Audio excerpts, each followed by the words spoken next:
What's going on, everyone? Welcome to Full Send SRT. My name's Caden, and today we're going to be talking about how much it costs to own a Jeep Grand Cherokee SRT. Stay tuned.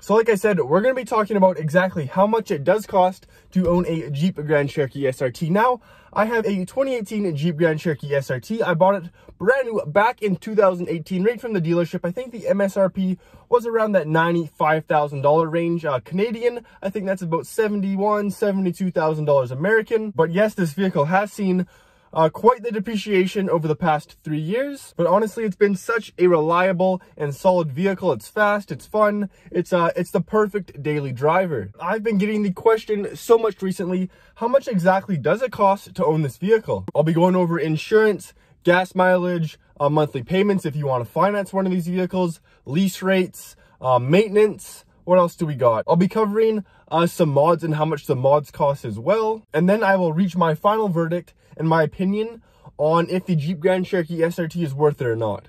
Now, I'm 21 years old. I live in Canada, and monthly insurance for full coverage roughly cost me $85 Canadian, which I think is about probably $74 or $75 American, because I know like 98% of my viewers are from the US, so I'm going to try to convert everything from Canadian dollars to US dollars for you guys. But yeah, it's roughly a grand, $1,100, $1,200 a year.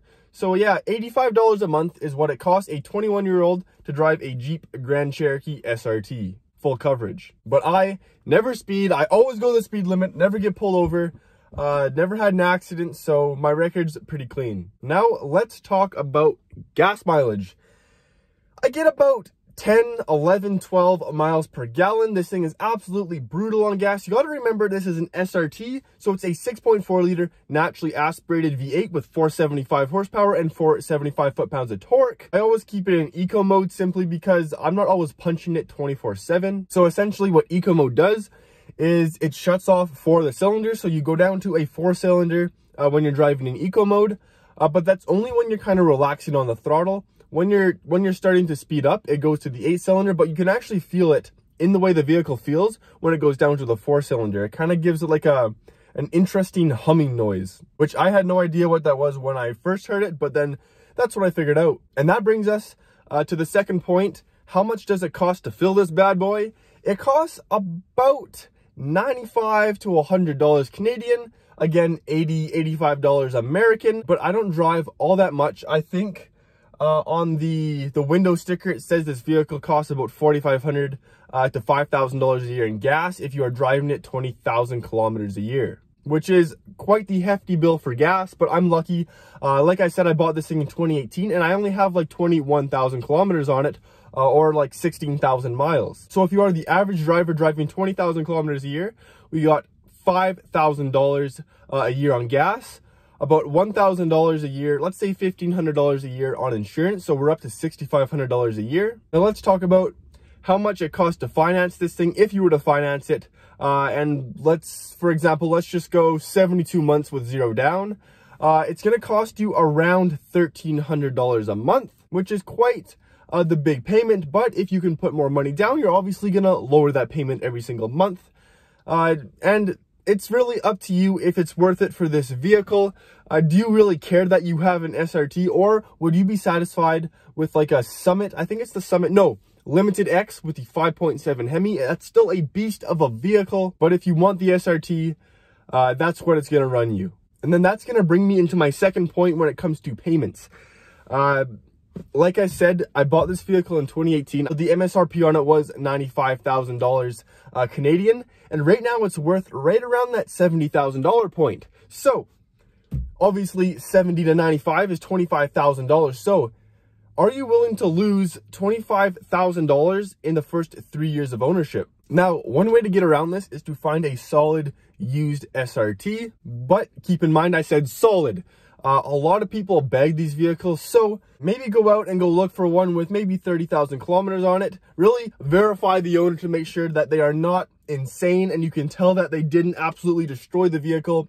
Maybe a mom with a couple kids that drove it for, 3 years and they've upgraded to a new one, or like a Range Rover, and, she's just looking to get rid of it just because she needs a new vehicle and more space for the kids. I'm just joking, but make sure you find a solid one, because the last thing you want is one that was driven to bits. So beware of the ones that are too cheap as well, because there's problems with those ones. You can also go into the SRT pages and see what the RPMs for launch control are set at. If they're at like 4,000, don't buy that one. But yeah, that's one way that you can get around that $30,000 depreciation in the first 3 years. Now we're going to discuss the mods for the Jeep Grand Cherokee SRT and how much exactly they cost. Let's start off with a regular exhaust. Now, you can get like a GT Haas exhaust, or what's the really famous one? I forget what the really famous exhaust is for the SRT. Let me know down below if you know what I mean. I know you know what I mean. But I think they'd run you right around that $2,000 to $3,000 point. I just have an X-Pipe for my vehicle, no crazy exhaust. It was only $600 and it sounds really good. I'm saving the crazy exhaust for my next vehicle, which I'm so excited to share with you guys, but I can't tell you yet. Try to guess down in the comments below and we'll see who gets it right. Then we got a bunch of interior upgrades that you can do. You can get actually a full carbon fiber steering wheel. That's going to run you about $2,000. You can lower the vehicle. I think lowering springs and installation are around $300-400. I did that on my vehicle. A big one is an intake that you can do that adds about 20 extra horsepower. That costs around $400. So to get a pretty cool modded SRT, it's going to cost you upwards, that $5,000-6,000 point, which is actually pretty tame, considering if you go to Mercedes and BMW, they will absolutely destroy you on all their carbon fiber bits and tunes. So lastly, we have maintenance for the vehicle. With all the services and oil changes and everything, it's probably about $1,500 a year. The only thing that really gets you is when you have to change the brakes, because they are really expensive for this vehicle. In my opinion, it is all worth it for this vehicle. This is honestly my dream SUV. It's been one of the most reliable vehicles I have ever owned, and it's just been so much fun. And it looks so good from every angle. It's kind of like a sleeper in a way, because not a lot of people know what the SRT is. I guess if you know, you know, but if you don't, you just think it's a regular Grand Cherokee. So if we include the cost of depreciation and monthly payments and maintenance, and say let's include some mods in there, it's gonna roughly cost you upwards of $20,000 a year.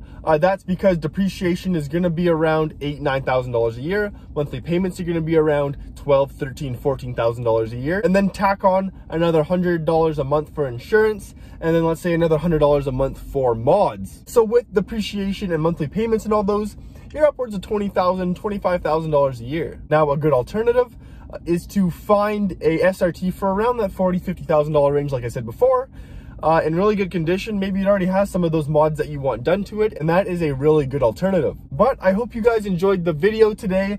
If you have any questions or comments, leave them down in the comment section down below. I always reply to my comments. Remember to hit that like button, hit that subscribe button, and we'll see you guys next time.